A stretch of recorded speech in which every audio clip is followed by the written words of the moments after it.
Welcome guys back, and this is complimentary video to the baby bear romper. And here I would like to show you not how to knit a garter stitch, but how to uh, get rid of this ridge that appears when you knit garter stitch in rounds. So as you know, when you knit garter stitch in rows, you just knit on the front, knit on the back, and you never purl. But when you want to get a garter stitch in rounds, you have to knit one round and purl another one. That's how you get this ridge. And as you can see, another leg I was knitting using two ways of how to get rid of that ridge or seam. It's slightly visible, but after washing the romper or whatever you are doing, hat,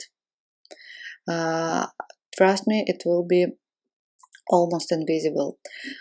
So if it irritates you, I will tell you what to do. So I'm finishing up one stitch of my purl round. This is the last stitch that I need to purl before to start my knit round.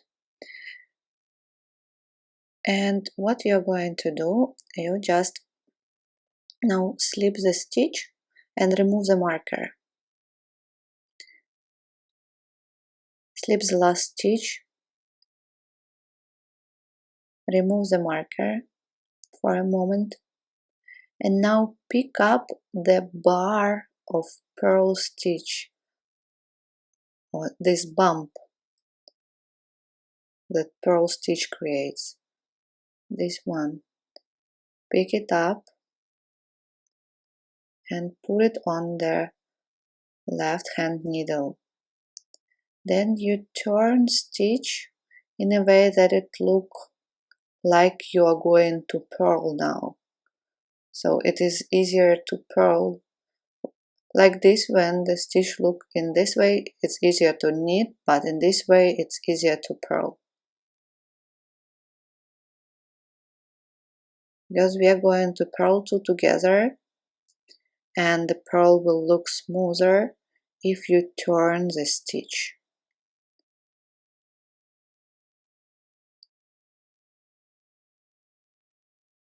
So purl two together. It may happen that your purl stitch sits already correctly, so then you don't turn it. Return the marker and go on, knit all stitches around. Knit all stitches till the marker, and then purl all stitches and stop before the last stitch, and repeat what I've done before.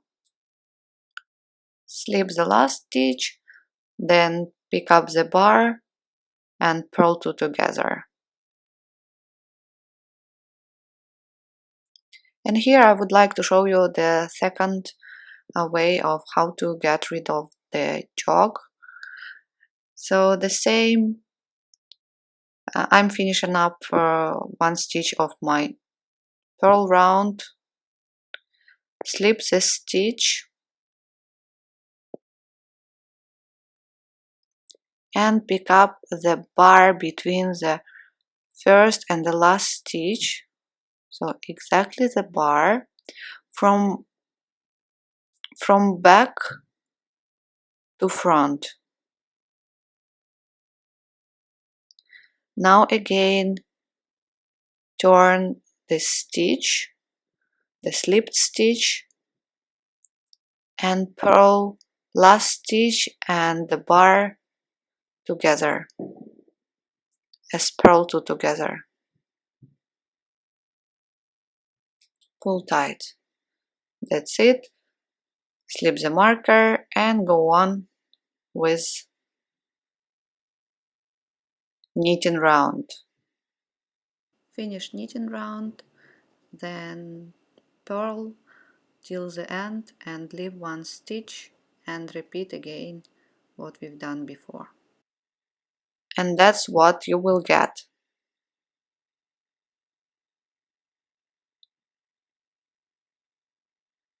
I'm personally fine with the reach, but I know lots of knitters that get irritated because of seam.